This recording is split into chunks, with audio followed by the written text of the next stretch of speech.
Hey there, internet friends, and welcome to the penultimate episode of this first season of That Ultimate Video Game List Show. I am your host, Trevor Starkey from ThatNerdySite.com, and this is the show where each season me and a panel of friends try to create the ultimate top 20 video game list with two main bits of criteria. Only one game per franchise, and only one game per console. Joining me on this first season are three of my fellow nerds from That Nerdy Site, Logan Wilkinson. Is it a botanist? I had to get your joke on the camera there, Frank. I got your back. Out here representing. I appreciate That it. is I got that you. is a reference to something nobody's ever going to understand. Cameron Abbott Just for us. to pop Ooh. his thing. I don't have anything to pop today because I am drinking from a cup. But don't be afraid to crack open a cold one because this one is probably not going to be as spicy as last week's. Yeah, and rounding out the group, Frank Bazzani. How you doing, Frank? What's up, nerds? How are you doing this week? Doing good. Been a long week. We are recording this a couple days before the holiday. And I did what was it, Logan? Like 2.5 hours yesterday talking about Spider-Man Into the Spider-Verse. So It was that very good. was a fun episode. I was very excited to be on Wannabe Film Class. Anyway, but this is not that show. This is That Ultimate Video Game List Show.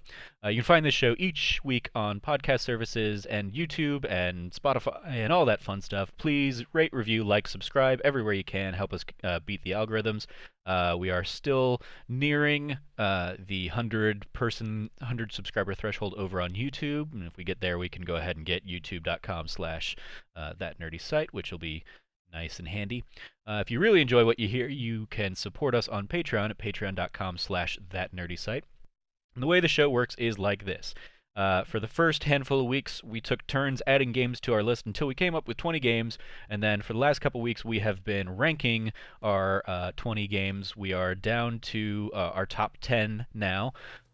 We made it. We will be ranking games 10 through 6 today, and then next week we will hit our top 5, and the number one game at the end of everything is going to be retired to our Hall of Fame and ineligible for selection in future seasons. So, quick recap of our 20 through 11. Number 20 was Sonic the Hedgehog 2. Number 19, Mega Man 2. Number 18, James Bond 007 Nightfire. Number 17, Pokemon Soul Silver. Number 16, Castlevania Symphony of the Night. Number 15, Tony Hawk Pro Skater 2. Number 14, Tetris Effect. Number 13, Star Wars Knights of the Old Republic. Number 12, The Legend of Zelda The Wind Waker. And number 11, Super Mario Galaxy 2. So we still have 10 games left to pick. Let's just dive right into what those 10 what number 10 is. Last week we talked we kind of in the end of the episode we kind of landed on Legend of Zelda, Mario Galaxy 2, and Portal 2 were pretty much our 12, 11, and 10. I contemplated coming back and fighting against Portal 2 being here over the course of this last week, but as I said, we're recording this 2 days before Christmas, and we started out last week's episode with like a heated half-hour debate about like stuff, and I'm just like, I don't have it in me. We spent an hour debating like Star Wars and James Bond and, for God's sakes, Mamma Mia, Mamma Mia here we 2. go again. So, like, Here we go. we've It was just already a debate had and more just a discussion. discussion about no, these no. things. We were debating the fact that you were saying it was a great movie. I mean, it's true, and I lost that debate because it So- 100% is not, but anyway. Yeah, I I digress. very much thought about coming into this week's episode to argue for Portal 2 being higher on the list than 10, but I'm gonna go ahead and kind of acquiesce so we don't rip each other's throats out. But the game I would have considered kind of putting at number 10 that I will instead kind of kick us off here is going to be Hellblade: Senua's Sacrifice. But before we really dive into that, I do want to say one last thing about Portal 2 that I didn't discuss last week. Portal, I think, also needs to be celebrated for just the humor of its music. Portal 1 gave us Still Alive, and Portal 2 gave us Want You Gone. Just the idea of GLaDOS singing these little ballads to Chell during the end credits. Both of them I was listening to before the show, before we got on Discord and started talking, and they're just both delightful songs. Jonathan Colton did, I think, a great job, playing with that humor that we see throughout those games. And so that was one last thing I wanted to shout out. But if you want more about Portal 2 discussion, I would certainly encourage you to kind of hit last week's episode where I talked a little bit more extensively on that. But if nobody has any issues, I'm going to go ahead and throw that right there on 10 because I think that's where we were hitting last week. So any problems with that? Any other Portal 2 final words? It was a little bit higher on my personal list, but I'm also definitely cool with it being at kind of the number 10 spot here and kind of like what you were saying there. But yeah, honestly, I know we've already talked a lot about it, especially like last week, but yeah, what a great game. Yeah. Definitely check it out if you have not already checked out Portal 2. And if you don't like puzzle games, then do what Cameron had done and like watch somebody else play it. I'm sure there are Let's Plays and YouTube stuff out there. Because there's just some great writing and great humor in that game. You can definitely find some great Let's Plays of it, I can tell you that much. Yeah. So, bringing it back around, the game that I have kind of next that I said is the next game I would have on the chopping block here is Hellblade: Senua's Sacrifice. Great game, but among kind of the other things on this list, this is, I think, where I would place it. So, anybody else want to chime in on that? I know, obviously, it's Logan's pick and a very near and dear game to Logan's heart. Come on as well. I'll go ahead and chime in. I don't think Hellblade should be eliminated at or should be put at number 9. It's not an elimination. We're ranking. I think that's something really important that like I felt I missed last week was we are ranking these games. We are not eliminating them. Yes. Yeah. Like, these are literally the top 20 games that we came up with under the restrictions of the rules. But I will say that I think Hellblade should be higher up on the list.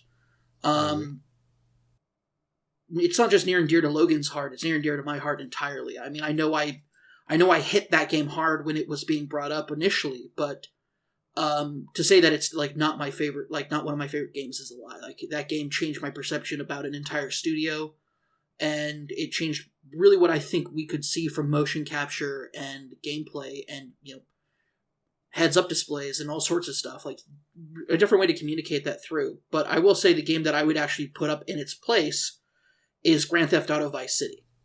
Wow. Ooh. I did not expect that. See, but... I'm going different routes. Interesting. So I have, so I'm gonna fight you on Grand Theft Auto because Vice City in particular, when like it came up and when Logan brought it to the table as like the first game where he had free reign with no vetoes left, like all of us were like, yeah, Vice City is a fucking great game. And so in terms of like the cohesive nature of this list and a list where like it's one of the games that all of us have played, all of us speak very highly about. I see it making it much further down, or not much further, but like further down the list for that reason, more than anything else. Is like we all love that game, and it stands out as not only a great game of one of the biggest series of all time, but a game that like all of us immediately got behind when Logan spoke about it. So, whereas, and again, I'm not speaking against Hellblade in that, like, I think Hellblade is bad. I think Hellblade is also a phenomenal game, but I think Hellblade, again, like as I said last week, like we're in the land of juggernauts now, and I look at the other games on this list, and honestly, like the only other ones I would like think about putting behind Senua's Sacrifice would be something like Earthbound, which is certainly near and dear to my heart. That was going to be my pick. And the only reason kind of slide that in. Yeah, the only reason I put I have Earthbound higher on my own personal list, which again I know, like, given the rest of this panel, I can easily lose out on this battle anyway, and so be it. But the reason I have Earthbound higher is because that is a game that came out 20 plus years ago and had a sequel that has been released in Japan only, but like people have such love for Earthbound that they have continued to clamor for that game to come stateside for the last like 20 years, and Nintendo just continues to hate us. But like that is it has a very fervent and dedicated fan base behind that series as a whole, but like it largely is driven by what Earthbound did for its era. But like I said, I knowing the rest of the panel. Well, let me If go this ahead ends up and being- speak in Earthbound's defense for a moment. Yep. Because I think the reason why I actually have Earthbound as my number 8 on my personal list that I wrote up before our show Me too. this week, I had it there because I think GTA, Vice City, and Earthbound both do a very amazing thing that they have in common is a take on Americana. Earthbound has a very Rockwell-esque take on Americana in the sense of it's very much a story ripped from pulp novels combined with, instead of potions, you have hamburgers and soda. You have like this very 1950s idea of what a group of kids would look like, 1950s, 1960s kind of scrappy young crew of kids, kind of exploring this more Americana-themed fueled world. Now, on the flip side, you have GTA Vice City, which takes a humongous, the GTA-ification of 1980s era America. And I think that it does a lot to, do what GTA does best, which is to poke fun at, but at the same time invest itself fully into the ludicrous nature of its own universe that it's built up over the years. Whether we're talking about the original games based in London to their hyper-violent New York City, hyper-violent Los Angeles, Vice City being its own Miami type thing. You have a very, I think, interesting take on 1980s Americana. And I think that those two games are a very interesting look. And when I came down to it, I thought to myself, well, which do I want to see? Which game do I want to see more? A game that's based off of the ideas of a Rockwell-esque feeling of hope in the next generation and the kind of gumption of a pseudo-American spirit granted through a very old and fantasy-wise lens of Earthbound. But at the same time, you have GTA Vice City is, let's go ahead and take all the 80s references, inject all the horrors of the 1980s, and all the stuff, inject, totally tear it apart with the signature kind of dark black humor of the GTA series. And then also let's go ahead and dump a bunch of neon lights on it, because of course neon is 80s. Miami, the Vice era of, Miami 1980s. You have drugs, you have the music, you have the gangsters, the clubs, the whole shtick with that. And I think it's an interesting dichotomy that I put those two next to each other in my own ranking. And I would argue that the case for Earthbound is the unique lens of a 1950s, 1960s Rockwell-esque Americana being filtered through the lens of Japanese game developers is far more of a nuanced and interesting take than a Hot Shots Part 2 level mixed with, and let me just say, Hot Shots Part 2 mixed with, what's a good, black comedy from the 80s? I guess 80s was really more about slapstick. Weekend at Bernie. There you go, Weekend at Bernie's-esque kind of, combination like that. And I would prefer to put Earthbound higher because of that, but I still think both games are incredibly phenomenal, and if you have the ability to play either of them, play them. So, what I would say to something Trevor touched on earlier, and something Cam kind of alluded to as well in terms of nothing's been eliminated, is that we're at a point now where, we're literally talking about the 10 and now 9 best games on the list. There is no... I would have argued there was never a bad game, but certainly there's nothing less than fantastic, great games left on this list. They're all great games. They're all fantastic games. No matter what gets ranked from here on out, they're all very good games. You should play all of these games. That's kind of the whole point of the list. So there's no winner or loser necessarily from here on out. But I would say personally, I would have Earthbound at number 9 for two kind of main reasons. One, it is a game that I've just played less, that I have just less familiarity with. I've only played maybe 30 minutes, 40 minutes of Earthbound. But I understand its themes very well. I understand its kind of ideas very well. You were supposed to go and play it after I nominated it, after we recorded that episode. Did you? And here's the thing. Did you, Logan? And here's the thing. Here's the thing, Trevor Strikey. I'm a bad person, and you should understand that. It's really important that you get that. Well, should he be punished for being a bad person by having Vice City be number 9 then? Vice City's not going to be number 9. No. And more importantly, you are definitely losing this argument, Cameron. And more for me is that like I kind of viewed from the opposite lens as Cameron. I'm speaking not even to like Vice City because that's a whatever one. I'm speaking to Hellblade, in the sense that to me it is the just like raw emotions, and the kind of the powerful emotions garnered from Hellblade are so I think almost overwhelming, all-encompassing, so rich, so powerful. There are moments in that game that still kind of haunt me, but also like inspire me. And I think partially because of like the design and genre of what the game is, partially because of the era, Earthbound just can't hit those highs. And also like a reality of the fact that like it's not to say like I don't love JRPGs, but it's just a genre that I have a harder time loving maybe. And also I think that, yeah, pound for pound, I don't know, like, Trevor began it by saying that Earthbound is a game that 25 years later, people are still, like, their fans are still rabid about wanting a sequel, and I think, I can't tell you that in 20 years people will be, like, passionately talking about Hellblade in the same way. Well, we are getting the sequel next year.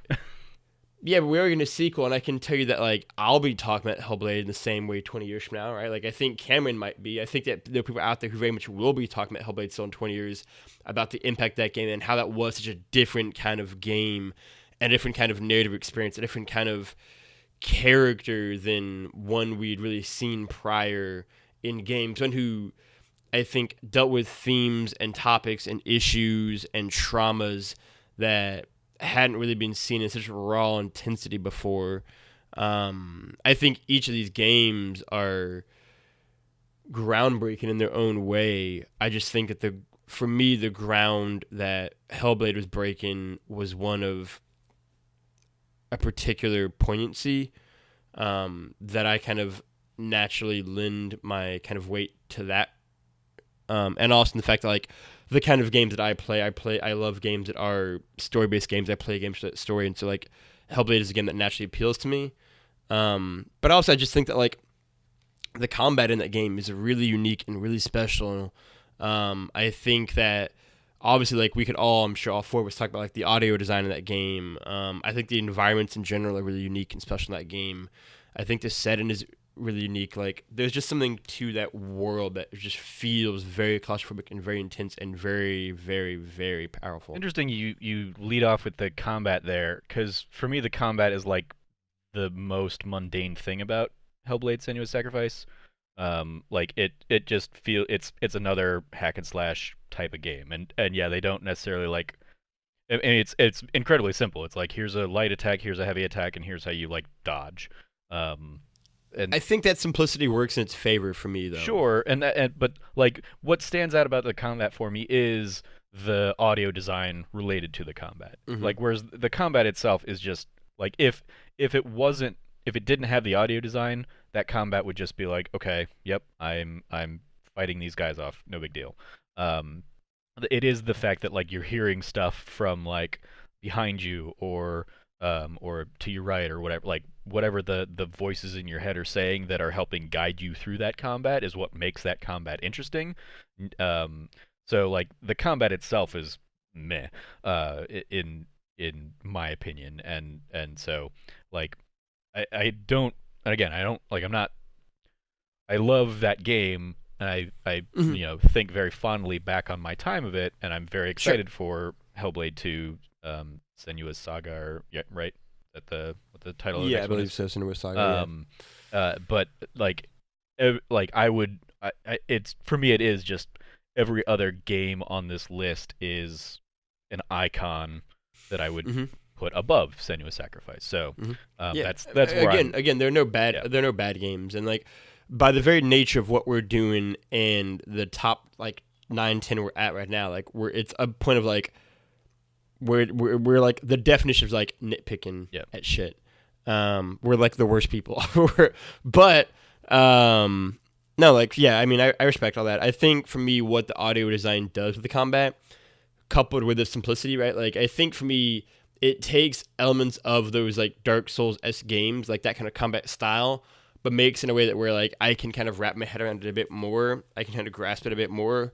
And I think it's a marriage that works. I mean, I've been on the record as saying, I think on this podcast even, that, like, my favorite part of the game is the second act, where there's literally not a single ounce of combat. But I think when that combat is used, and in certain scenes in particular, it is done to incredible effect. But again, I think both games are great. I would just have Earthbound 9 personally. Yeah, it sounded like you were in that same direction, right, Frank? Earthbound is what you would have next on your list. Yeah, for me personally, that would definitely be it. And like I think, sorry, I think Cam and you both definitely rose some great points about like why kind of definitely, and like we were talking about, these are the best games of like all time, and kind of like why on with the criteria we picked. And I definitely think it like deserves to be here, and I think it is a great game. But I just like for me, that's kind of where it would land. But then also, I guess I'm sure you guys probably feel me on this, but then for me, Hellblade would then kind of drop in at 7 behind that. 7, or would it be 7 or 8? 8? Sorry, 8. Yeah, that's like I'm also looking at both of those games, and I think of the rest of this list, Hellblade and Earthbound are also both like the most niche of the rest of what we've got. Maybe, yeah.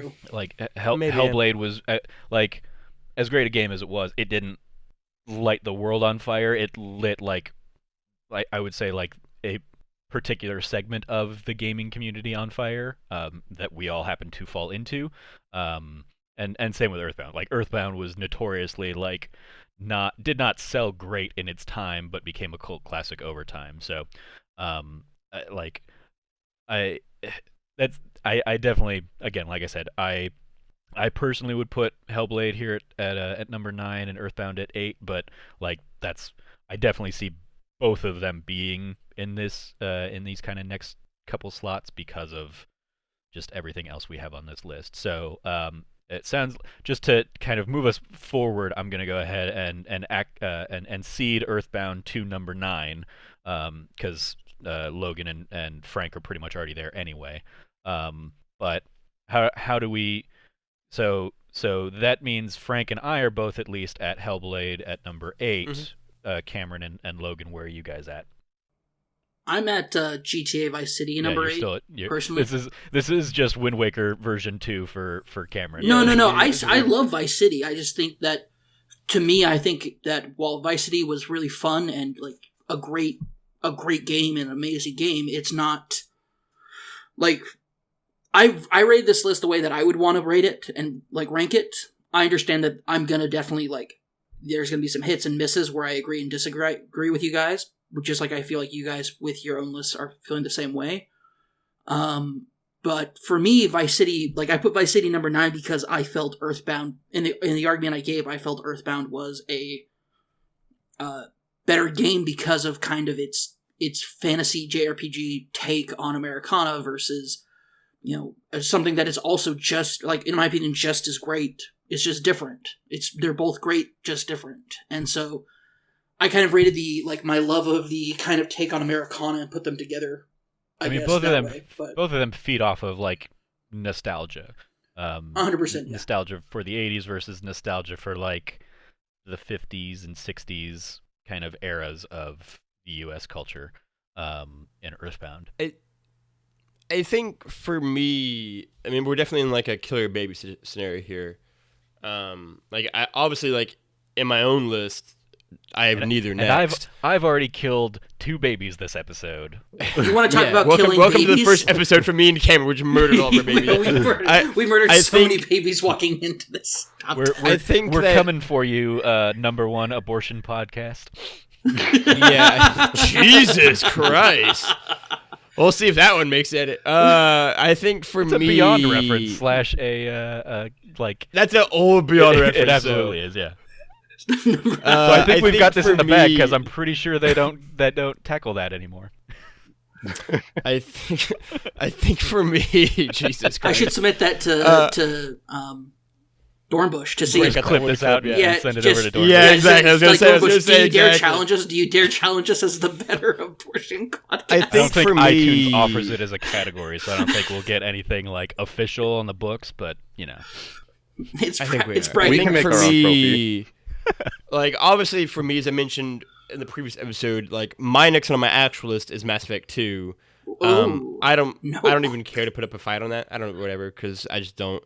Like I'm like again like for me personally, I have Hellblade higher. I'm totally content allowing Hellblade to be 8.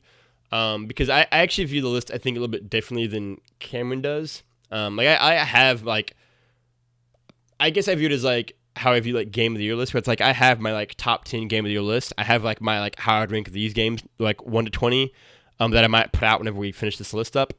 But I also think that like ultimately it's a combination of like making compromises and deals and getting things and sacrificing certain things so that other things get along further.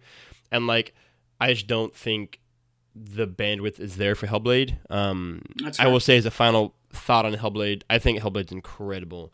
I think it is genuinely one of the most like powerful games I've ever played. I mean, stories I've seen. I think Senua is a phenomenal character, and I think that its tale of like trauma and grief, and loss and forgiveness are, like soul stirring still, as Cameron I'm sure can attest to as well. It's a phenomenal game, and I think that it being number 8 is something that I can very much be happy with and be content with. yeah, I mean, and certainly I think for me, obviously, like Logan and I have already talked extensively about Hellblade on Mhm. another podcast kind of thing, and yeah, I very much love that game. But it is It's a one great that like, as much as I loved it in the moment and can think back Your niche point isn't bad either. I can think back fondly on it. It is something that I haven't really thought extensively about the last couple years. Like, occasionally it'll pop up and somebody will be like, "Hey, remember Hellblade?" And I'll be like, "Yeah, that was a great game." But I don't like. I've had almost no inclination to go back and play it again.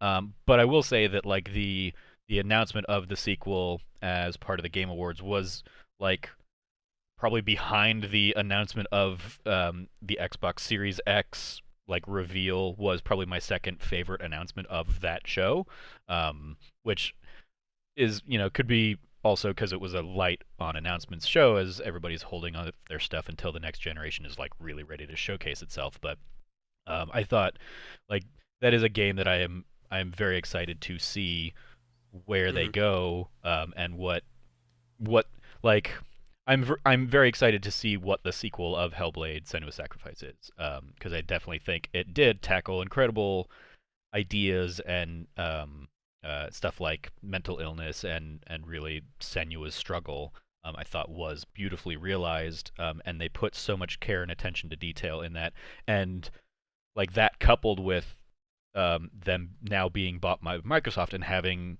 a bigger war chest to work on for the sequel, as well as I think Microsoft has been incredibly dedicated to accessibility and stuff in recent years. I'm very excited to see what that marriage looks like in the sequel.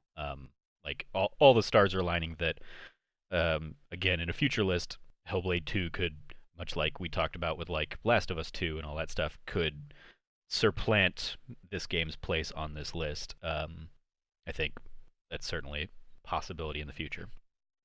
Anything else Hellblade wise? Are we good moving it to? Very, very well said. I'll just echo what To the you both actual said. messy fight now. Yeah, I will say, for me, I echo everything you guys said, and I also think it is, if not one of the top games that's ever basically dealt with like the process of grief, and it felt like I said earlier in this podcast, and when Logan added it to the list, it changed my entire view of how I viewed an entire studio, an entire creative team, where I was just blown away by it, and in my opinion, like it really should be a game that is iconic for anybody who's a gamer to know this game.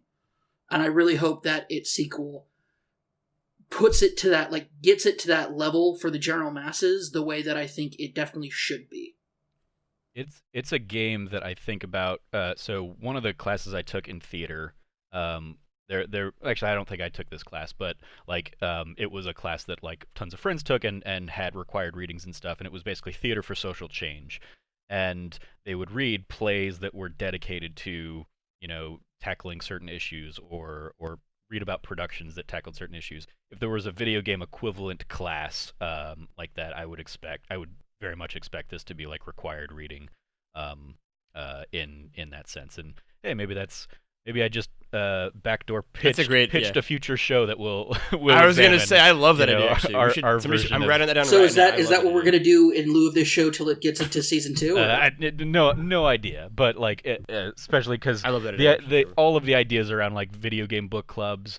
Well, I very much am excited and love those ideas. It's also like, hey, that's also a time commitment while we're trying to also keep in touch with all the other games that come out all the time.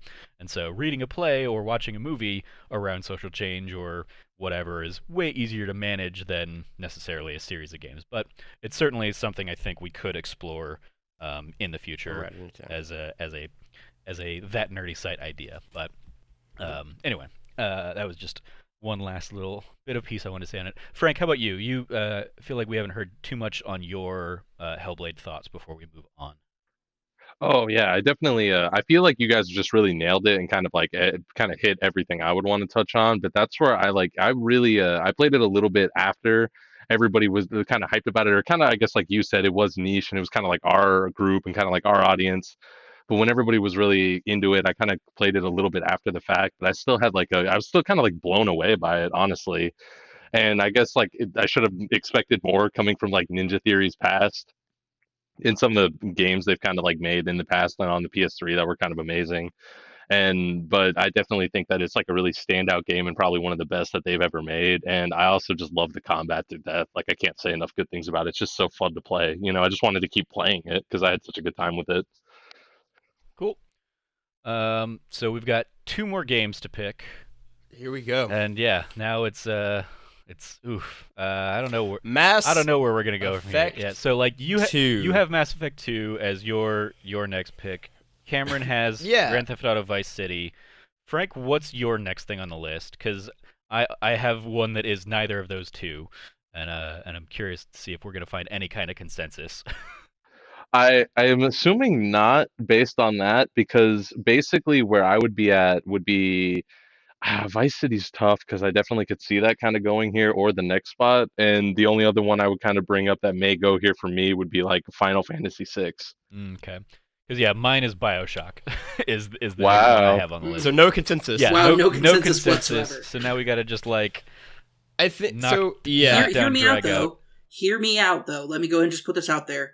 Vice City here, number 6, very poetically, Final Fantasy VI. Like No, I I don't like see that. it. Like I can see that though. Trevor. So I can see it. I kind of I I like would- the reverse, but I can see that. I'd basically say I don't. I mean, for starters, again, I would say Mass Effect 2 would be 7, and then Final Fantasy 6 is 6. My big thing is that like I inherently want to get as many games that we haven't all played out of the top 5 as possible. Like that's my thing. It's like I want to. Trevor kind of said earlier, like I want to prioritize games that we've all played as much as possible because I think they're games that we all love and can speak really articulately about when we get to the final top 5 discussion, right? And so like I look at Mass Effect 2 and I look at Final Fantasy 6, which are kind of the last ones I think really left. And those are the games that kind of pinpoint. and Persona 4 I also. Golden. Yeah, but that one is just I'm not even putting in the effort on that one. I was like, you want to start a fight tonight? Yeah, like you want to make it's like That's you want to where make World War II out of the World War I that was last week. I mean, Yeah, I mean it's like that is a like. I'm gonna fight for Final Fantasy VI over Persona 4 Golden personally. So I know you will, but it's playing the odds, and it's also that thing of like again like it's knowing the fact that like there's something to be said for like then I think we'd all have basically like one game left essentially, minus I think one person would have 2 going into the final like 5. You would have 2. That's the point. You would have 2. But somebody to have 2 no matter what is a point, right? Because like there's No, me, I would never have 2. I can't have 2. no, okay, I'm sorry. If we lose, yeah, sorry, yes. If no matter what, somebody's gonna have 2 games in the final 5 game. Is my general point. But I think that for me, like again, like yeah, so like Mass Effect 2, my thing is that like the point Trevor makes now is that like I think we're getting to a point where like I don't think the Mass Effect games have aged as well as some people like agree. Like Mass I'm Effect just 1 curious. has not aged. Mass Effect 1 has not Exactly. aged. It's terrible. I don't fight that. I do Mass not think Effect it's 2 terrible, but it's fine. holds up way better. Mass Okay, Effect 2 I terrible, agree that it terrible holds was a up way strong word. I'm better. sorry, terrible was a strong word, but it has not aged. I agree that Mass Effect 2 is held up better, but I like when I'm looking at like these other games that are like kind of classics. To me, that's the game that I immediately go to is like I don't think this is classic in the same way as opposed to other things. And I would also say, then like for Mass Effect 2, is that it has the misfortune of being again a genre of game that I think is not niche by any means, but I think like the amount of time and investment put into Mass Effect 2 is one that I am drawn to less, right? Like now to go speak personally, right? And then I look at this list of games that we have, even among like even like peeling it back, right, to like the top 10. And like I am less likely to play Mass Effect 2 than any game on this list. Like I'm more likely to actually play through at least like a chunk of Persona 4 Golden than I am to probably ever play Mass Effect 2. I'm more likely to get further into Final Fantasy 6 than like the hour or two I'm into it than I am Mass Effect 2, right? Just like that is a game where I'm just like I really just don't have almost any desire to play Mass Effect 2. And part of this is like the knowledge like if I play Mass Effect 2, I kind of have to play the whole trilogy, and that's just like I don't really want to do that. I also I disagree would- with that. I'd argue that you don't have to.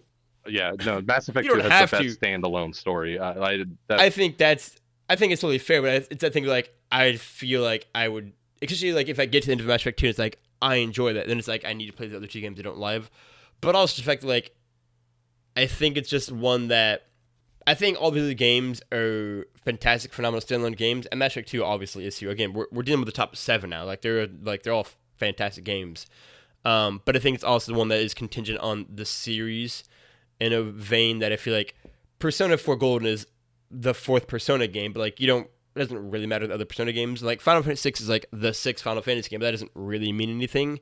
And then obviously Last of Us, BioShock, and God of War are all games that are either standalone or in God of War's case, essentially a standalone game from what it does from how disconnected it is. And like Vice City is completely irrelevant to other GTA games.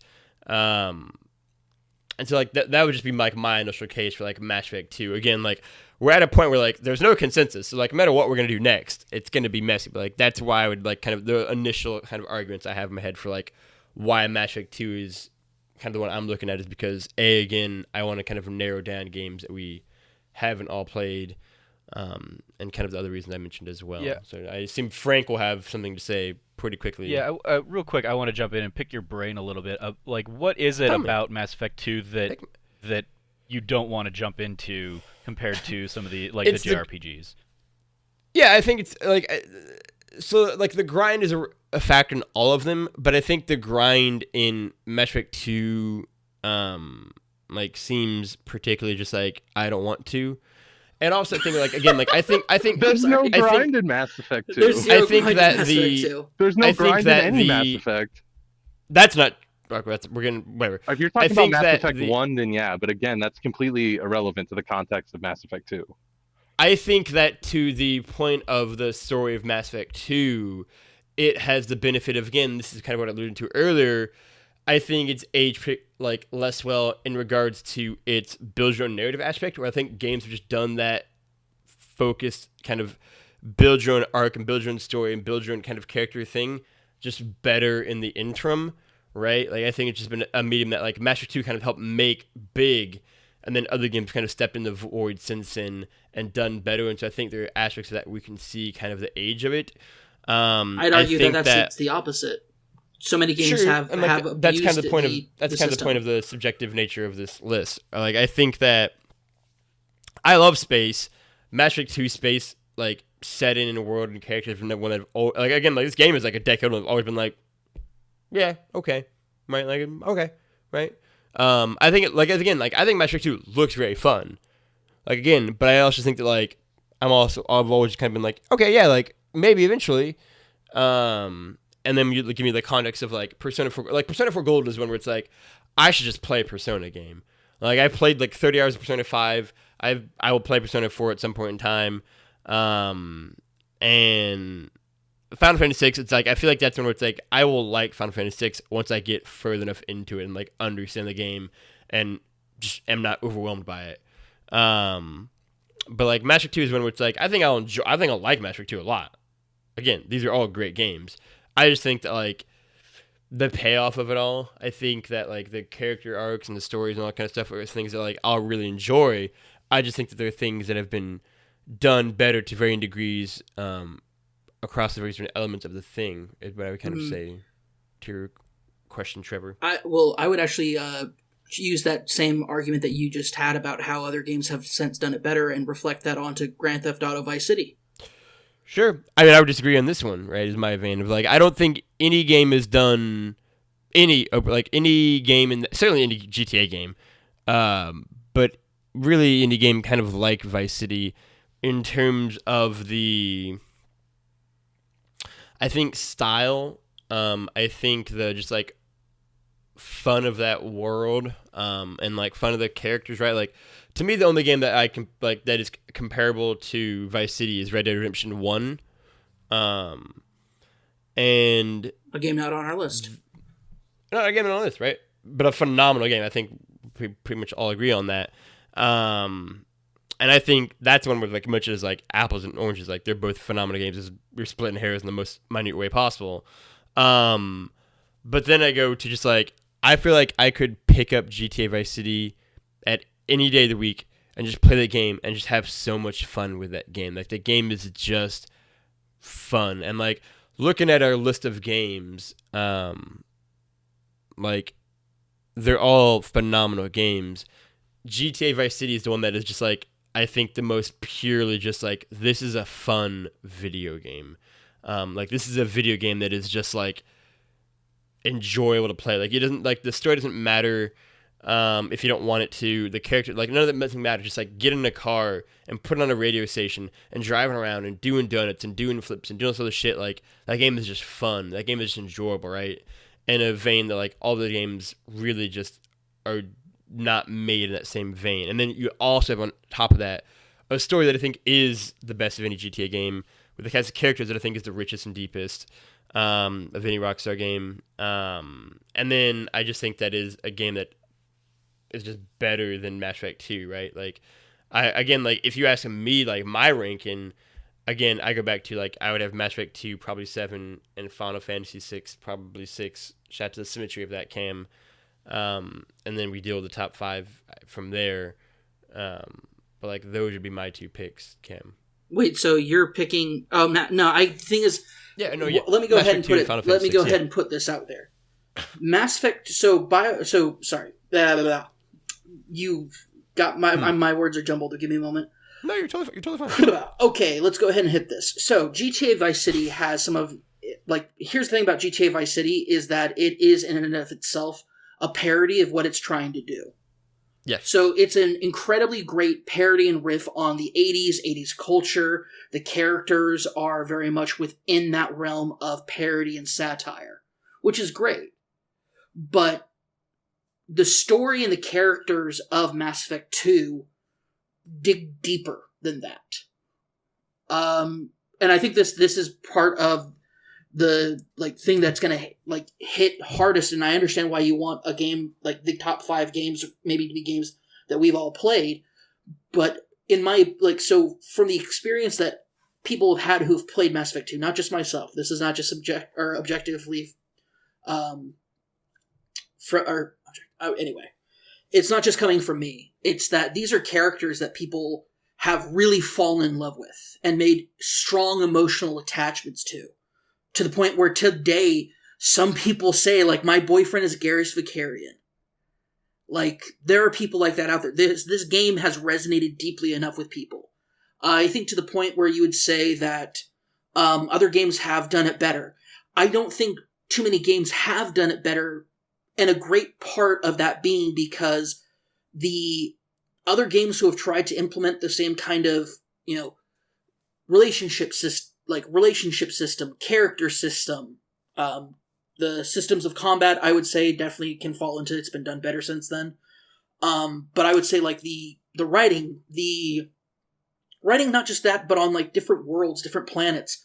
It's packed with an incredible like pseudo-infamous studded like cast of writers who wrote and fleshed out these worlds and these characters to the point where there's a side story. There's this little stupid side quest that can be solved in a couple of minutes about the very complexities of two different races. One which is essentially from the like its birth rates are critically low and it's facing extinction on a galactic level, versus a species that literally can reproduce with anything, and it's kind of, or any living organism, and it's kind of this incredible way of looking at parenthood, and like it's such a I'm almost crying because I remember how it ends in Mass Effect 3, but the story about these two people, and the thing is, you can impact that. You can tell the girl, like, no, you're right, like, it's like, you're not ready to settle down, don't worry about it, like, and you can kind of play that, or you can convince her that, you know what, if you really love this guy, and he really loves you, and he's totally, like, fine with, like, the situation, and more than fine, he's excited about it, maybe you should give it a shot, and it carries over so well, and the culmination of their story, and just kind of the, like, once again, the simple way that it kind of just is put there, it doesn't have to happen, you don't have to interact with these people, but by choosing to interact with the universe, with the galaxy that you're, and the people and the characters, and their individual stories, it makes an emotional impact, and it leaves a lasting impact in your heart. And it's not just, and these are just random people out there, random NPCs, not to mention your party members, dealing with characters who have deep traumatic issues, like Jack, who was a child experiment, and who has this real gruff exterior, like an incredibly gruff exterior, that if you don't really dig down deep with her, you're going to miss the very soft, sentimental nature that she really has deep down inside. And it takes time over the course of the game and investment. And you're right, you can hop into GTA Vice City and have a great and amazing time. Just from the get-go, the moment you put that disc in. But the payoff from what you get for the investment in Mass Effect 2, the payoff for that investment is worth so much more than what you put into it. And it's so deeply resonating. And that's just one facet of an incredible game that can be its own standalone game. You don't have to play the others. It asks you, hey, do you want to make these choices? If not, here's a generic let go. And you can just embrace this universe. But it also rewards people who did play the first game. And it does so in equal measure. I think it's the only BioWare game that's ever come out that equal measured the enjoyment of just playing it without ever having a previous save or any preference of choices is equal to that of those who have, who played the game that came before it and transferred it, their information of their Shepard over. People still talk about their Shepard. People, it's not to the point where it's like, oh yeah, no, Shepard. There are so many people who are so strongly attached to their female Shepard that they still say, no, I have I like FemShep. FemShep means something.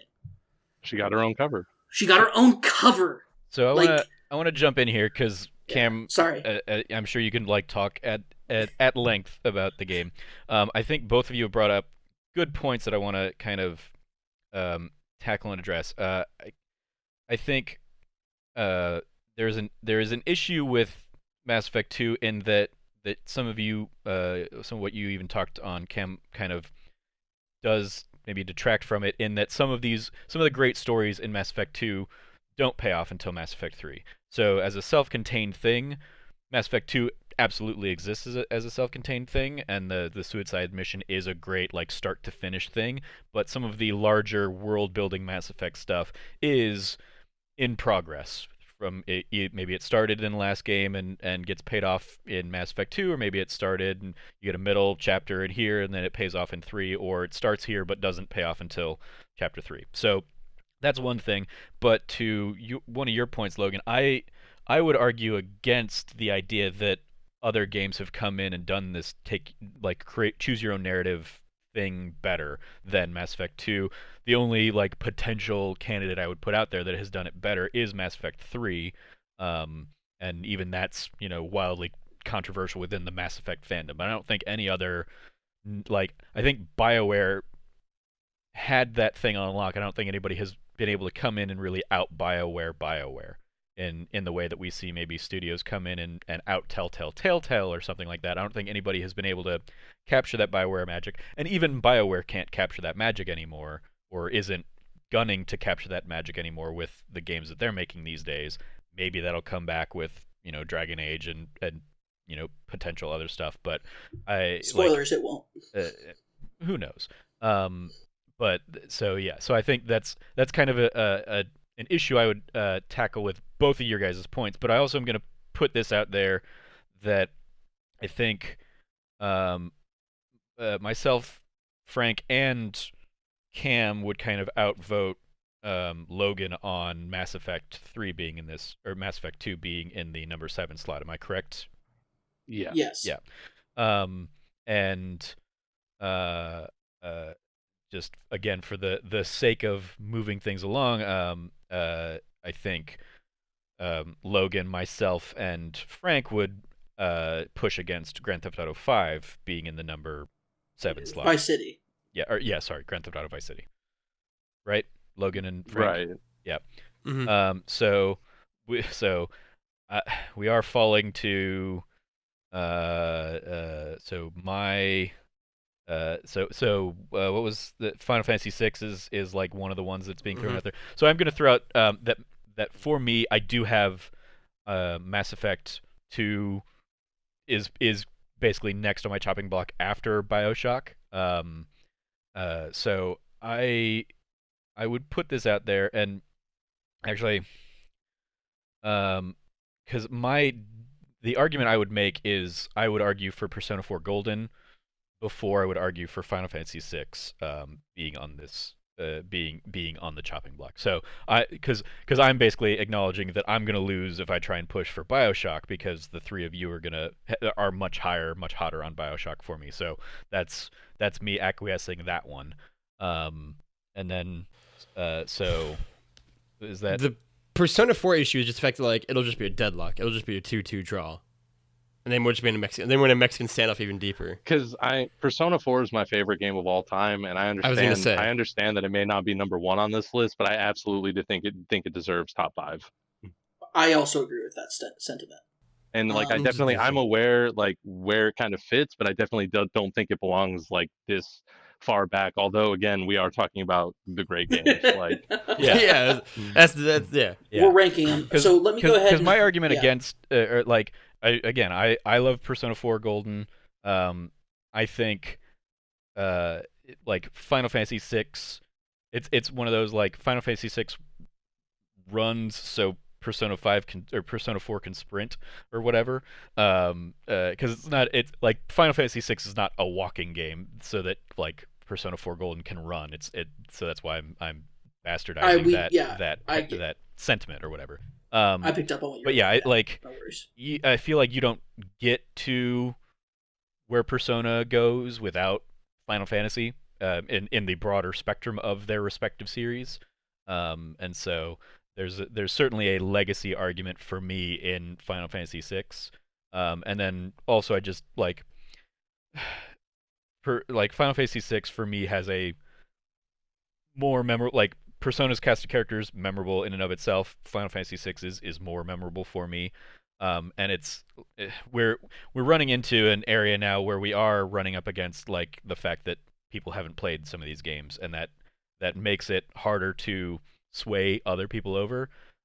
But at the same, like, because while I appreciate the sentiment of like we should narrow this down to games that we've all played, I also think games that you, Logan, have not played because you're not into JRPGs are better than some of the games we still have on this list, and I don't want to. I've played Final Fantasy. Yeah, no, I know, but like, with Earthbound and whatnot, which is already out, but like Persona 4 Golden and stuff, like or is it Frank? Has somebody else not played Final Fantasy VI? Is that? I believe yeah. Frank. I haven't like played it from beginning to end, Right. so I'm not like completely familiar with like all the character stories, but I have played it. Yeah, and it's I mean, so that's I just don't want to.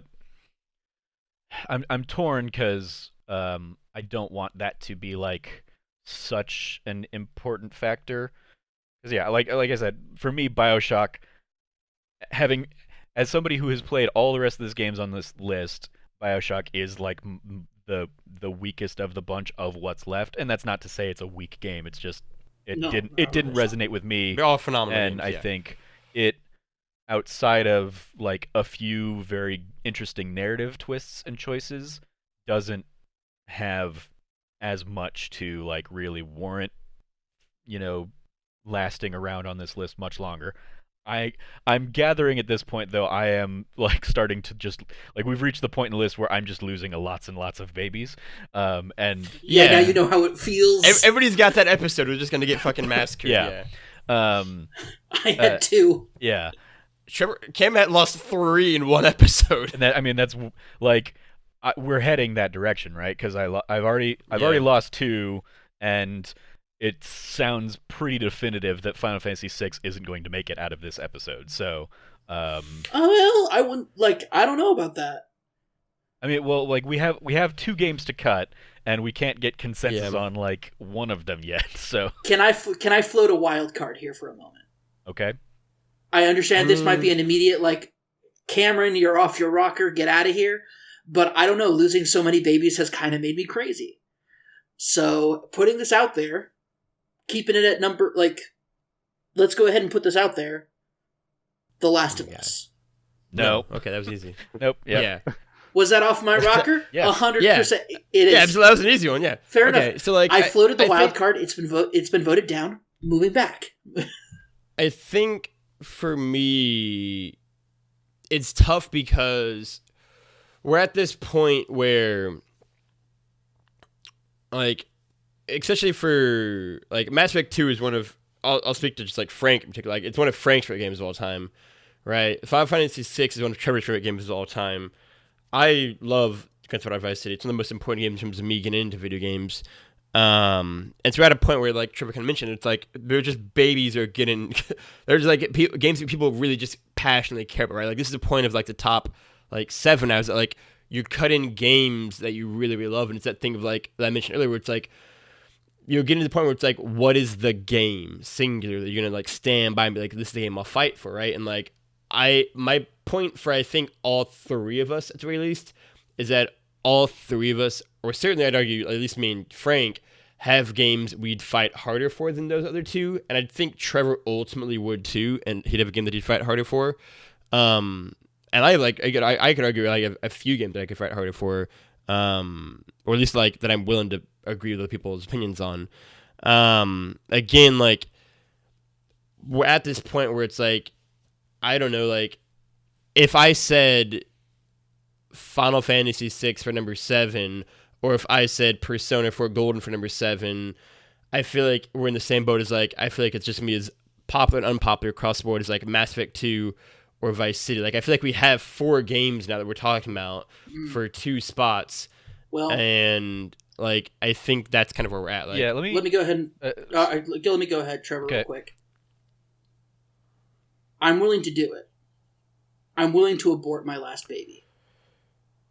Of Bioshock. what's your I last? mean, like Bioshock. I think I think but but the Logan problem is that like I think Frank will fight more for Bioshock. I think Bioshock's better than all 4 of the games. I just like that's my thing. Is that, like I think Bioshock. Now is great. let me put it out here, because what you said, this is we're getting to the point where we're politicking now.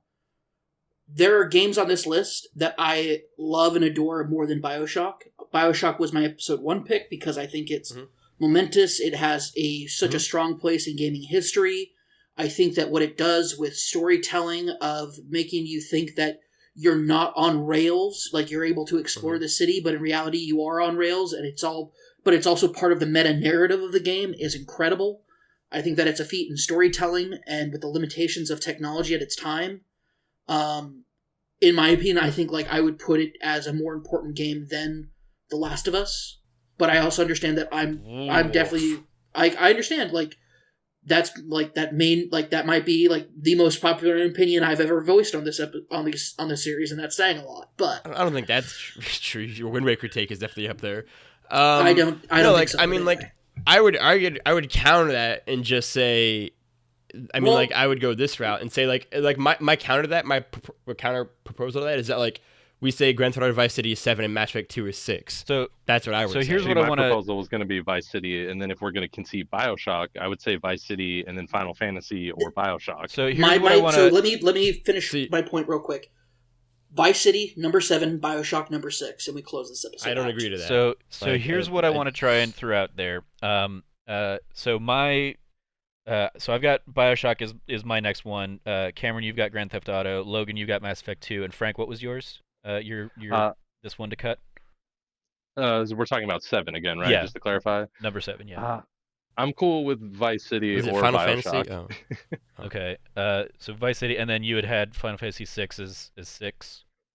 Final Fantasy or Bioshock. If we're doing Bioshock, then I'm kind of cool with that in either place. Okay. And then Logan, what would your next? Because I'm trying to see of like Again, of for everybody's me- next if for two. me- Like, do we have some game that like there are like three of the four of us that have one of these games as our next two. For me, it's Mass Effect, and I guess it'd be like Final Fantasy 6, right? Like, Yeah. but like I think Okay. like I think Bioshock 2 and Grand Theft Auto Vice City are both top 5 games. But I think if I have to pick one, like I'm saying Vice City is fine, but like I think Mass Effect 2 is weaker than everything else not listed suddenly, and that's one where it's like that's a hill that I'm much less. If I'm giving up Vice City for that, like, and you make me be like, all right, cool, now I'll pick Bioshock or Mass Effect 2. It's like I'm much less reticent to not die on that hill than at that Okay. point. Like, And I don't think Mass Effect 2 is a top 5 game. Is the thing I'm gonna say. okay. And Cam, how about you? You've got Grand Theft Auto Vice City, and what's your next one on the cutting block? We poo-pooed that very quickly. Last of Us is your next one. Yeah, That's not a legitimate pick, I don't think either. That was just like I voiced it because it was next on my list after Vice City. I'm sorry. Okay. We're getting into the you don't have the that top in your 10. top 5. We're talking. You don't have that in your top 5. No, You what? So I love it. I'm sorry, I didn't hear I you. love that game dearly, but it's You don't not, think it's in your top 5 games? it's not my top 5 games. I'm sorry. Like, I love it, but it's not my top 5 games. okay. Your top 5 was presented for Final Fantasy. Was it Bioshock, God of War, Mass Effect? Yeah, because at the end of the day, like, I love The Last of Us, but like The Road did it better. That's fucking not true. That's the worst. That's the thing. That take is such a bullshit. Colin Moriarty fucking piece. I despise that. Fucking, that's the one that's gonna actually get me to actually fight it. Read the Road. Like, read the Road. Like, actually, like, legitimately, anybody listening to this podcast right now, read the Road. That's such a not true take. The Road is such a boring ass, lame version of that story. Like, the characters are weaker. The story, actual narrative is uninteresting and non-existent. Like, all the Road has going for it is a world. Everything else is weaker. That take is so old and I'm so tired of it and so stale. It's not true. It's never been true. It's been true for 6 years now. That shake is that's the worst I'm take. That take so is annoyed bad. that Bioshock is already the next one I want to cut because that take makes me want to just hurt Cameron that much more. God, that take is so bad. But so Frank, so am I correct in that your next one to cut was Vice City? Because that I mean, puts two people wanting to cut Vice City next. And I thought we didn't have consensus on a next one on the chopping block. I know we're again like we've said it, but we're talking about like great games, and I love all these games, and Yeah. I love Vice City, and we've definitely said that. But for me, that would be next, and then it would just go into 6, where we either talk about Bioshock or Final Fantasy. So based on like the numbers game of these, it looks like Vice City, Mass Effect 2, and Final Fantasy 6 would be like it would like Vice City would be our number 7, 6, 7, 5. and then then it becomes Logan has Mass Effect 2 ready to go. I have Mass Effect 2 as like one of the next ones on my chopping block, and Logan and Frank have 7 as like the next thing ready to go for them. I thought you wanted Bioshock. But like in- like Bioshock is like is my broader pick, but I don't. So like I guess Bioshock, and then you having Final Fantasy 6 or Bioshock in your like number 6 slot, like which of those would you? I imagine you would stick with Bioshock, or you would put Bioshock higher than Final Fantasy 6, right? I So personally put it higher, but for like I know the sake of this, like what we're doing here, I think I'm totally cool with like putting Vice City and then BioShock doing like 7 and 6 if we can get a consensus on that. I Which agree. you won't get from me, because I won't back down from Magic. Magic 2, essentially that's the thing for me where it's like, again, But just you're the put only Vice one, City but at like 7. you Just haven't played just Mass put Effect 2. Just put Vice City at 7 now. That's fine. But like Mass Effect 2 is not a better video game than BioShock, and like that's the thing where it's like, that's the one where it's like the tide is turning now where it's like, yeah, Grand Theft Auto Vice City is 7. Final thoughts, like video game's incredible. It's a masterpiece. Like it is one of the most important video games in terms of like setting up like what the open world sandbox game is. Like the catch characters is great. The voice acting is great. It's a super mad fun game. You can spend hours playing it. I enjoy the game. Ton of fun. Great. Sure, fine, whatever. Who cares? The point is that like they're essentially like, no, like I don't like Mass Effect 2 is not as good of a video game as BioShock. Like I don't think by any metric. Like I don't think it's as momentous. I don't think it's as groundbreaking. I don't think it holds up as well.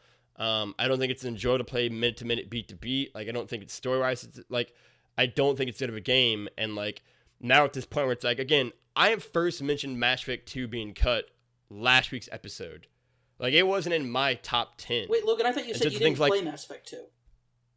I haven't played Mass Effect 2. But that's Then the how thing. do you- is, another point see, why I don't I'm think not it's even top trying. 5. I'm not even trying to be mean, but you're the only one on the panel that hasn't played it. And we all three of us all think it's a top 5 game, Yeah. and we all both disagree, or we all That's both not agree. true. That's I'm- not true. That's not. I'm accurate. going to That jump statement in. is I not do not true. have it as a Yeah. top 5 game. Yeah. But like I think for me, it's that point of like, I think for me, it's a thing of like, yeah, like, but you also kind of prove my points, Ken, where it's like, yeah, because I haven't played, again, like, I've already said that, like, I am prioritizing games that everybody's played, but more importantly, even other there are games that obviously are not going to be everybody's played these games, at least 2 of them in the top 5, no matter how we break it down now, because we do 86 Vice City, like, I think for me, it's that thing of like, I mentioned this game last week's episode, I think that, again, I've gone back to the same themes, like, I just don't think it's in the same league as some of these other games you've mentioned.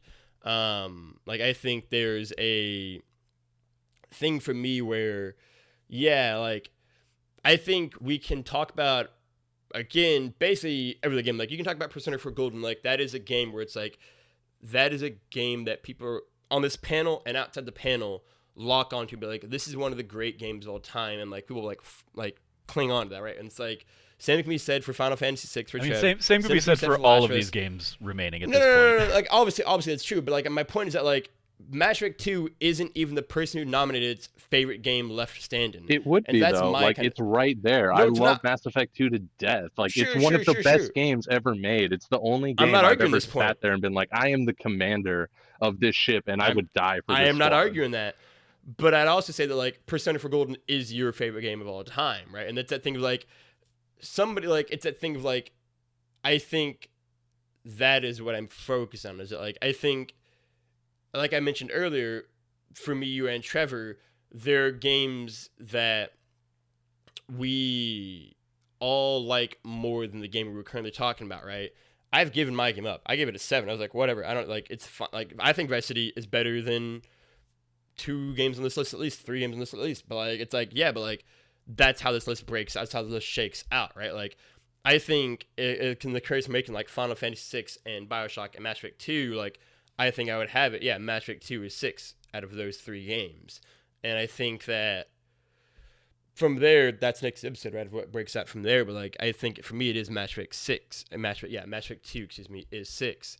Like, I just think it doesn't stand up to these other games in terms of the like impact it made, right? Because like also the thing like I think Mass Effect 2 and like Mass Effect 2 is also a more niche game than BioShock, and like Mass Effect 2, like and like to the point is it's an irrelevant point because like we've already settled where Vice City's at, but like when Cameron's talking about like Mass Effect 2 is such a big impact on those people, and it's like Mass Effect 2 didn't have close impact that Vice City had though, right? Like and like that's an irrelevant point now, obviously because Vice City's gone, but the impact of Vice City is ginormous, and so it's like that was a point also to have been made is that like yeah like these are like Mass Effect 2 and Mass Effect 1 and Mass Effect 3, like these are games that like I think for the most part are identified with one console, right? Like that being the Xbox console. And I think that like Mass Effect 2 is great. Again, like we're also in the point where it's like all these games are great, but I think that Mass Effect 2 is one that just like for me at least is one that like has made the least big impact out of these games in the long term, or more importantly, the one I think has just held up at least. Because this is in the list of like what I think the most important game is. That's irrelevant, right? Like to your point of like Bioshock is more important game than Last of Us. I disagree, probably ultimately, but also I don't really think it matters because I think Last of Us is a better game, which is what this list ultimately is about, right? Like I think Mass Effect 2 is the least still great game on this list out of the games available, and I think also it's the game that like the person nominated it isn't even. It's not even his top game anymore. And so now we're getting to the point where it's like somebody just got to give, right? And so it's like that's what I would say for Mass Effect 2. Cool. I already offered to give, so let me go ahead and say this. Couple of things. One, I'm going to take Logan's earlier advice and stand on my hill and die with it. Also, I noticed Trevor didn't name me when he listed out people whose games are up next. So, I'm sorry. What do you mean, Cam? You said Logan is this, I'm this, Wait, Logan is this, you and said, Frank is this, and I'm like, did you just skip me? No, I might have cut out, but you said yours is The Last of Us. Is your next one on the list? No, so personally, sure, but like, let me go and when I went around and asked everybody, I said, "What was your next one on the list?" And you were like, "I already said it," and I was like, "Okay, so it was The Last of Us," and I thought you confirmed that. So what was your? I apologize. What is your next game on the with Grand Theft Auto Vice City now at 7? What's your next game on the chopping block?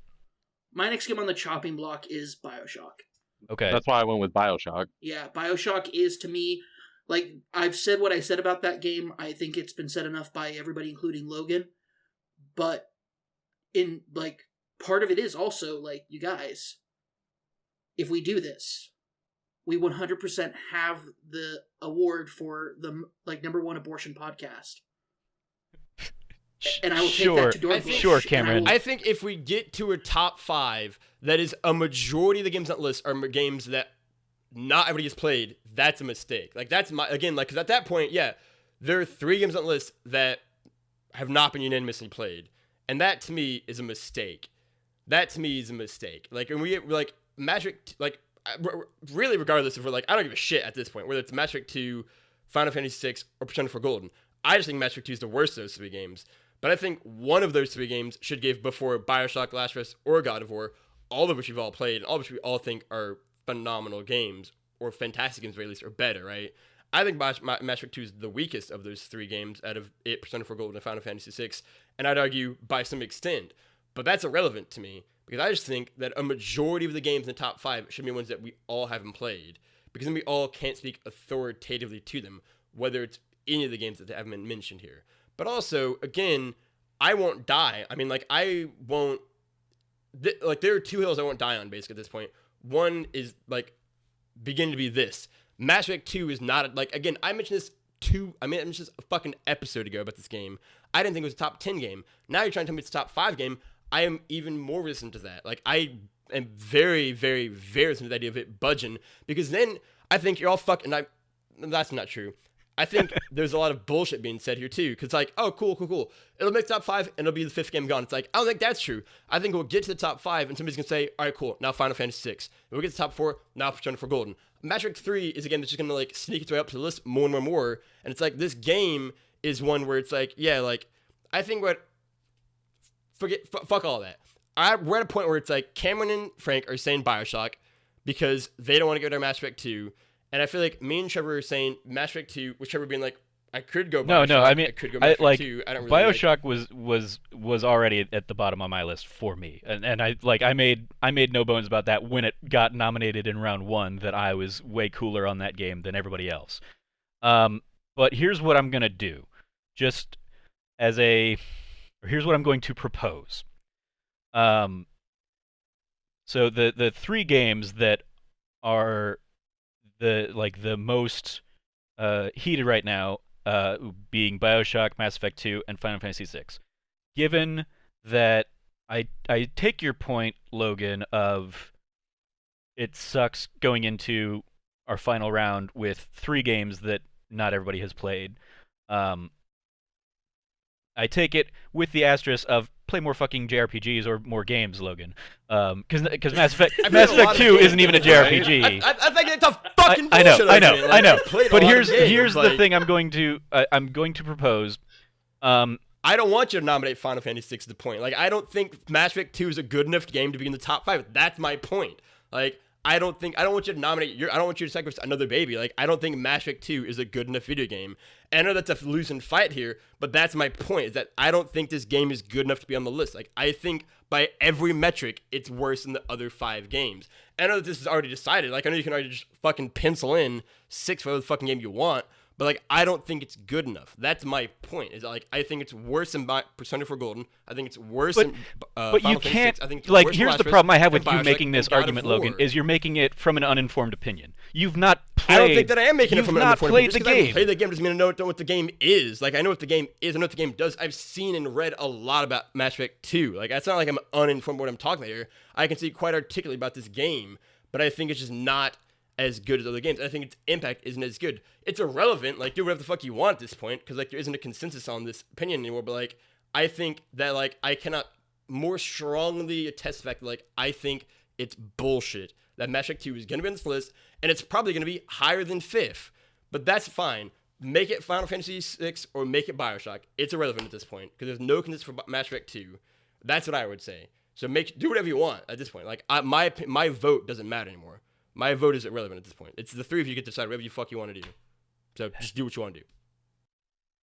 I mean, yeah, I was gonna sacrifice Final Fantasy VI I know you as were. like a nice little poetic. But hey, I don't put it want at you to 6, sacrifice your game. Like, I don't want you to sacrifice your game for that. and for me. recognizing the same argument we had at the end of last episode, that like I can, in the broader scope of Final Fantasy, I recognize that is a game that has enough of a legacy and enough of a variety, that just like with Mario games and just like with Zelda games, like people have their diehard Final Fantasies that they can get behind, and Final Fantasy VI is mine, but like that's so I was willing to sacrifice that, but the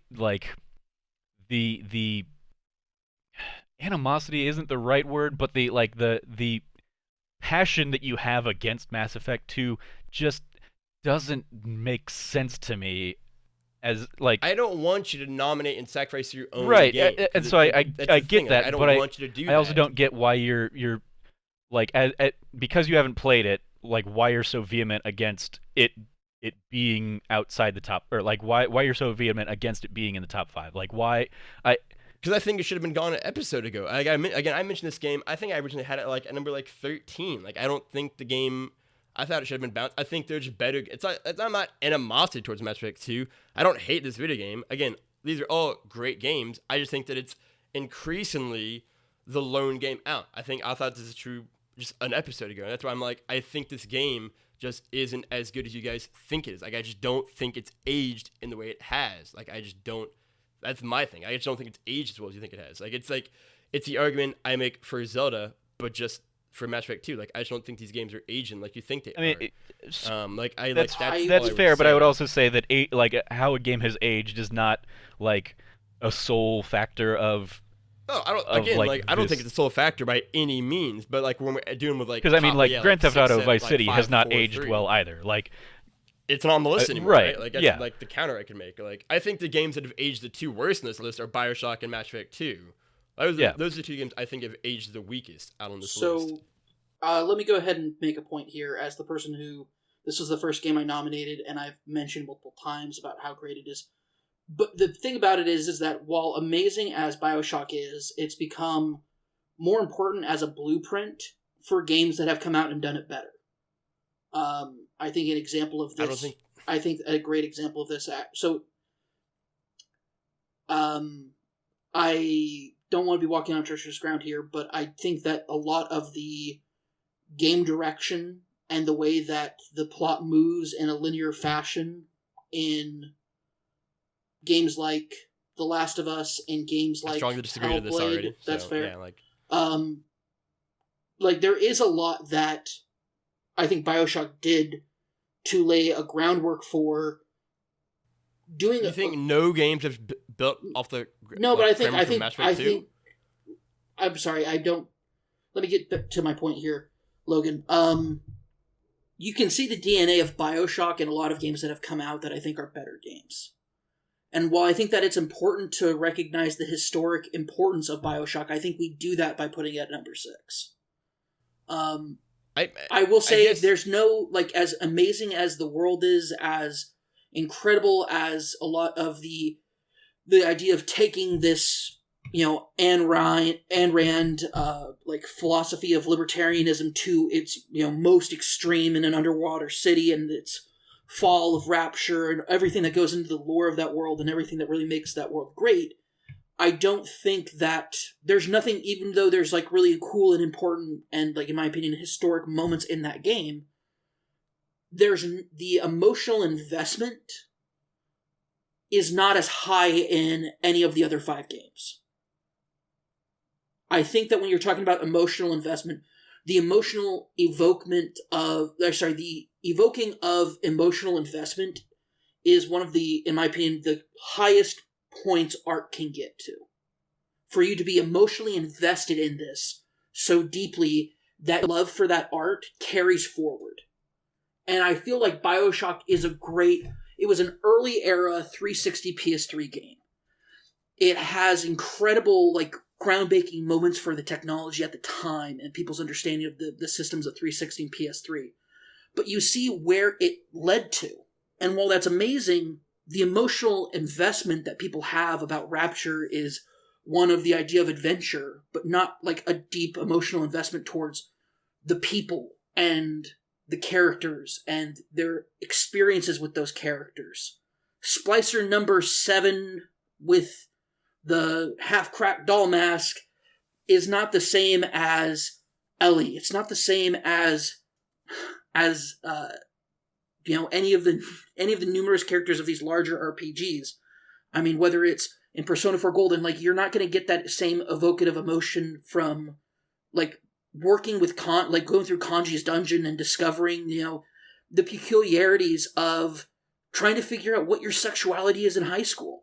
And, like, how hard it is to grip with that and understand, like, who you are and where you're coming from and how that's developing and evolving.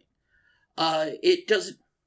All right, I'm gonna cut this argument off real quick because you're arguing apples and oranges, and you can't really, like, BioShock isn't trying to be a character piece, in a way that, like, an RPG, JRPG or Western are, and so I don't think you can simply say to BioShock's also defense that I think it's a bit disingenuous to say Splice number 7 when there are great characters in BioShock itself, whether it be Andrew Ryan or Atlas or Sander Cohen, that are also great characters in that. Sure. Like, I think it's just a bit not fair to say, like, it's just Splice number 7 I will acquiesce. The analog would be like, oh, and side quest guy that I helped in Mass Effect 2, like, number 7. Like, that's the parallel there. Whereas I will say, like, that even because Logan does bring up a good point there, that even though BioShock isn't trying to be a character piece, the fact that it did manage to make memorable characters out of it is does say something for it. All I'll say is that, like, let's just make it be BioShock number 6. This has already gotten way more heated. And, well, I think, like, I'm frustrated on my own self, and I feel ridiculous about it. Existed. I apologize. And like, let's just make it BioShock be number 6. Let's take the top 5 that we have into the top 5. Let's enjoy fucking Christmas, and then let's just come back and do the top 5. That's what I'm tired of this. I'm tired of being frustrated. Like, let's make it BioShock. That works for me, and I'm right with you on kicking off next week's episode with Mass Effect 2, Logan, because it's the next one on my chopping block. And so maybe we can do a similar, like, hey, we started this episode off knowing Portal 2 was getting the axe. And because, like, realistically, another reason that I was also throwing out Final Fantasy VI is going into our top 5 with 2 iconic JRPGs. Seems like we could have spread that out around a little bit. We could say, okay, one of these JRPGs is going here at 6, and then carry one of them forward into the next one. So that was the other reason I was going to bring that out. As a potential option, but RPGs as a whole are certainly dominating our top 5 then if we're taking BioShock out now. And so I would certainly, given where I think at least a couple of us are standing, then that Mass Effect 2 kick off next week's episode. And so I'm gonna put that out there as a like tentatively locking that in place, and hopefully we don't have like hopefully we can come to terms with that in the next week and not have another knockdown drag out to kick off next week's show. Guys, gonna just throw that out there. We don't need to confirm or deny now, but I'm just gonna like it's in the spirit of giving and all that. So that is going to do it for this week's episode. I knew, like I said 2 weeks ago, that these middle like 10 were gonna be the death of us, and we seem to be meeting that out. I think we all agreed that was going to be the case. Yeah. Okay. Everybody breathe. All right, well, you're all wonderful people, and I'm glad to call you all friends. hey, and these I are have all to make amazing games.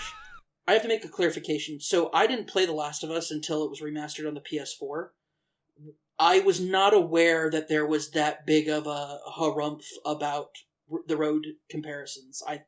Anyway, so my apologies. I did not know that was such a massive trigger.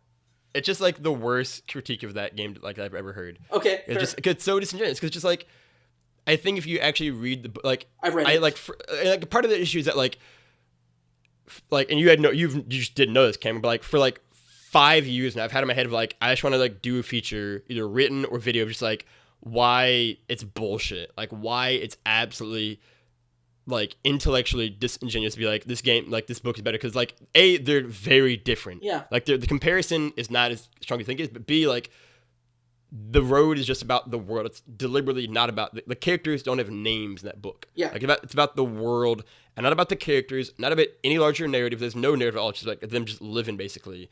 It's about the world and that's it.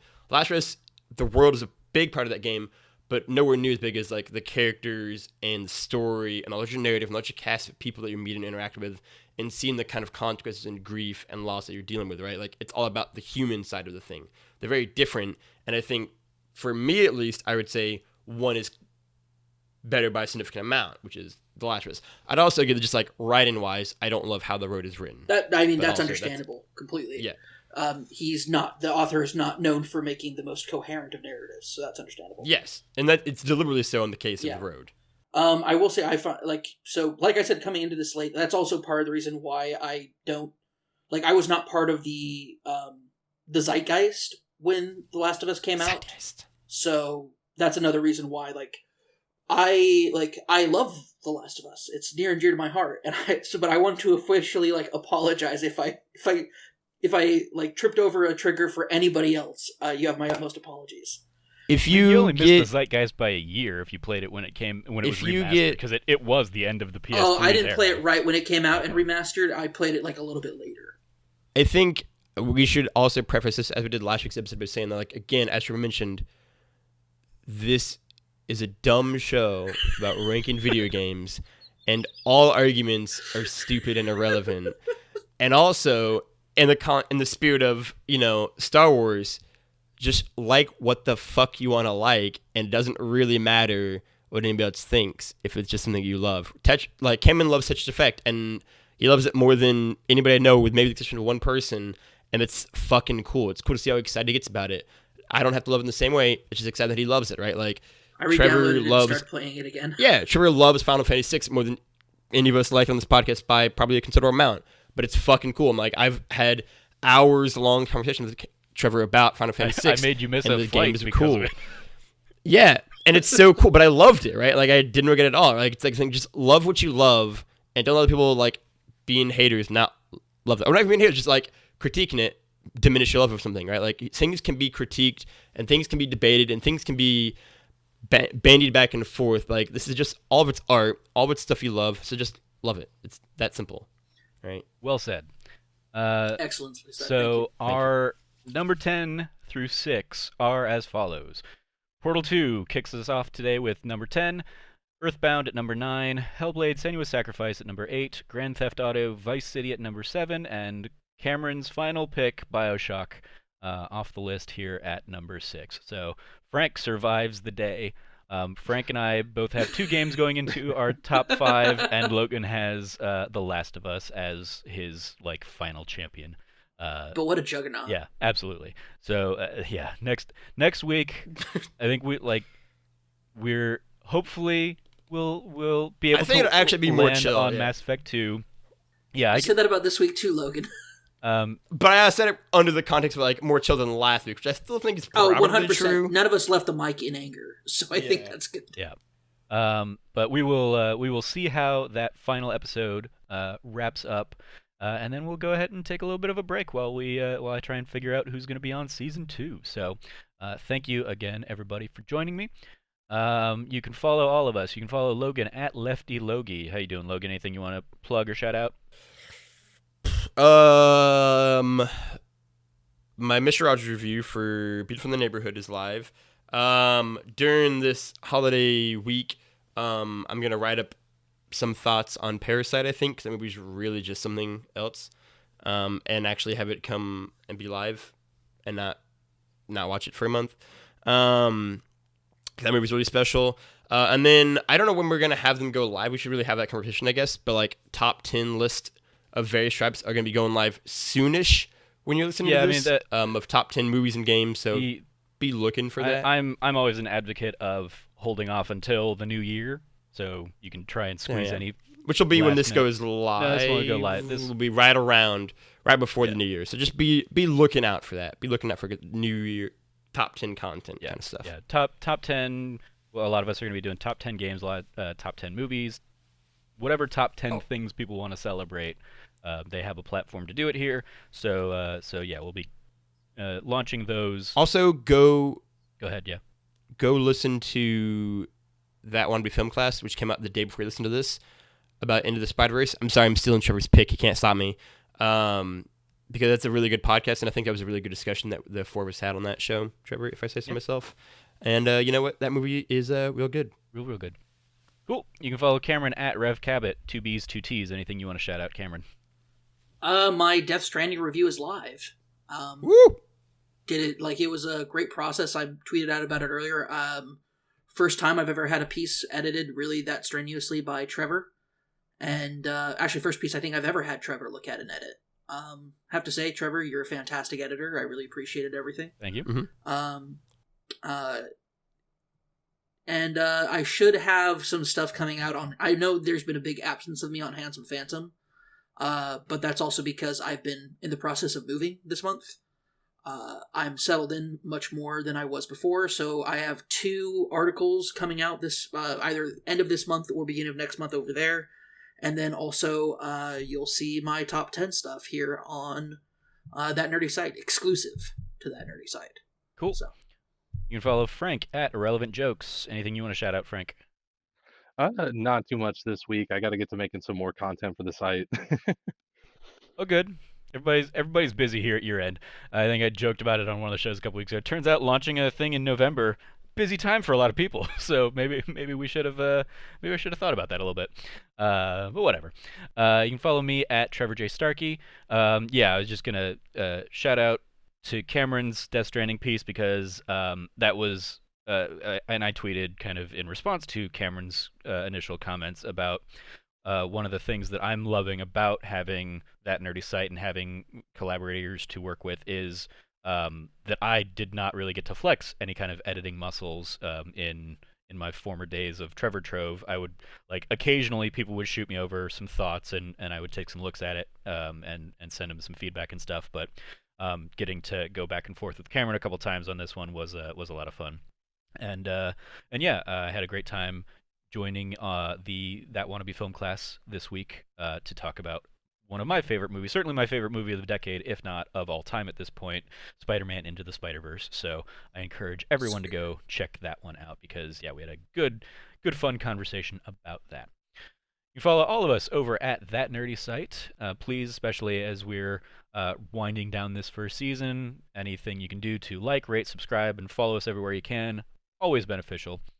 Thank you again, everybody, for joining, and thank you, everybody, for listening. Hopefully, you have survived these last couple heated rounds as the rest of us have.